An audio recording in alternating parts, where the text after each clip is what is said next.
Hare Krishna. Welcoming you all. Very beautiful Saturday.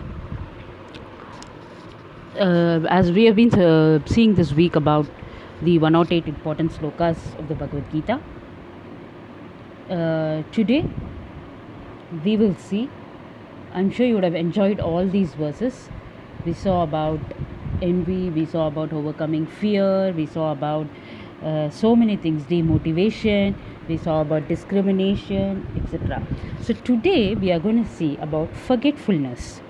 Okay, so before that, I just want to give you a small introduction and start with the Mangalacharan and the verses, two verses only for today. So we all have spent time chastising ourselves, right, for things we forget. Fortunately, those weren't matters of life or death, but still it makes us feel very bad, isn't it? Especially if it was something so important.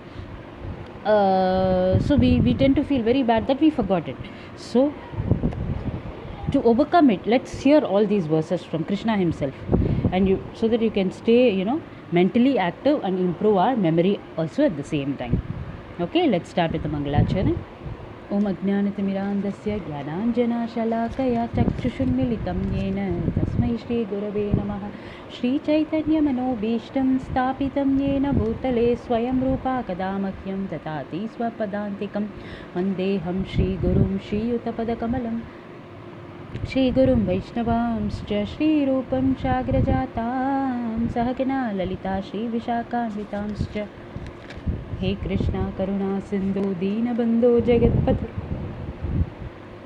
Gopesha Gopika Kanta Radha Kanta Namostute Tapta Kanchana Gaurangi Radhe Vrindavaneshwari Vrishabhanu Sute Devi Pranamami Hari Priye Vancha Kalpatarubhyascha Kripa Sindhu Bhayevacha Patitanam Pavanebhyo Vaishnavebhyo Namo Namaha Shri Krishna Chaitanya Prabhu Nityananda Shri Advaita Gadadhara Shri Vashadi Gaura Bhakta Vrinda Hare Krishna Krishna Krishna Hare Hare Hare Rama Rama Rama Hare Hare Namo Om Vishnu Padaya Krishna Preshtaya Bhutale Srimate Bhakti Vedanta Swamini Namine Namaste Saraswate Deve Gauravani Pracharide Nirvishesha Shunyavadi Pascharya Shatarine Mukam Karoti Vachalam Pangum Langayate Girim Yat Kripa Tamaham Bande Paramananda Madhavam Shri Gurum Dina Taranam Shri Chaitanya Ishwaram.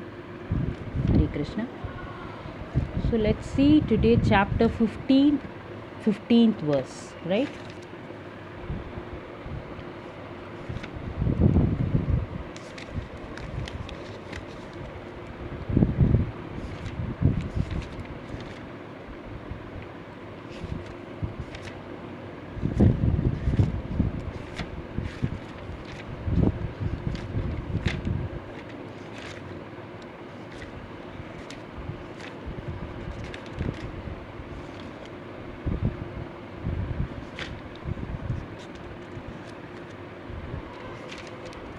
Okay, let's recite the verse.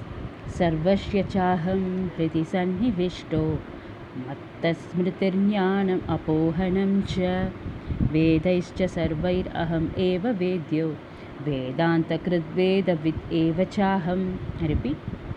Sarvashya chaham hriti sannivishto mattasmritirjnanam apohanam cha vedaischa sarvair aham eva vedyo Vedanta Kridveda with Eva Chaham.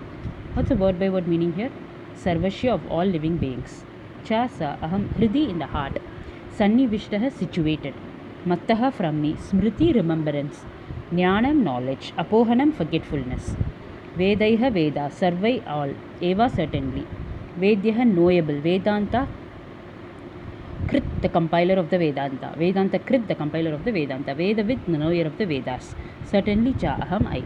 So the translation meaning of this is I am seated in everyone's heart, and from me comes remembrance, knowledge and forgetfulness.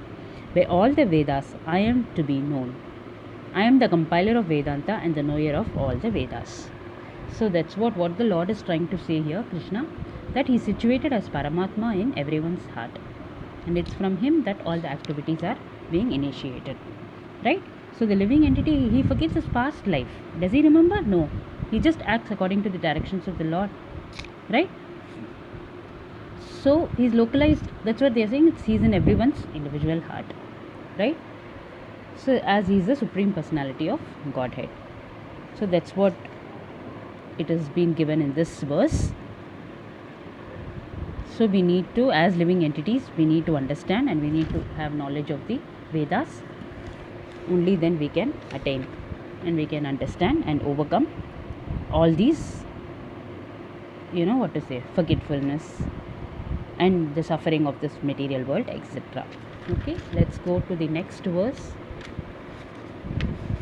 Next verse is from chapter 18, text 61. Okay. So chapter 18 we have already seen couple of verses. Today we will see forgetfulness verse on verse 61. Okay. It's a very, very famous verse again. We have already seen this verse for confusion and all that. So we'll see this again today. Ishvara sarva bhutanam hriddeshe arjuna tishtati brahmayan sarva bhutani vantrarudhani mayaya. I repeat. Ishvara sarva bhutanam hriddeshe arjuna tishtati brahmayan sarva bhutani vantrarudhani mayaya. Word by word meaning, Ishvaraha, the Supreme Lord, Sarva Bhutanam, of all living entities, Hrideshe, location of the heart, Arjuna or Arjuna Tishtati resides, Brahmayan, causing to travel, Sarva Bhutani, all living entities, Yantra, on a machine, Arudhani, being placed, Mayaya, under the spell of material energy. So the translation meaning, what Lord says is, the Supreme Lord is situated in everyone's heart, O Arjuna, and is directing the wanderings of all the living entities who are seated as on a machine made of the material energy. So what is Krishna telling here in this verse? As the same thing what we saw in the previous verse, certain verses are like a continuation, it may appear, but the words are different. It basically talks about how the soul and the super soul, how the super soul is descending everyone's heart and how the soul is a living entity. So he should not or cannot think himself independent of the Supreme Personality of Godhead. So he's always under Lord's control. Everything is happening due to Lord, right? So therefore one duty is to surrender to the Lord with complete faith and understand him, the glories, so that we will be out of all these modes and be able to live a sublime happy life. Thank you. Hare Krishna. See you all with another beautiful verses tomorrow. Until then, वंशाकल्पतरुभ्यश्च कृपा सिन्धुभ्यैव च पतितानां पावनेभ्यो वैष्णवेभ्यो नमो नमः. शीला प्रभुपाद की जय.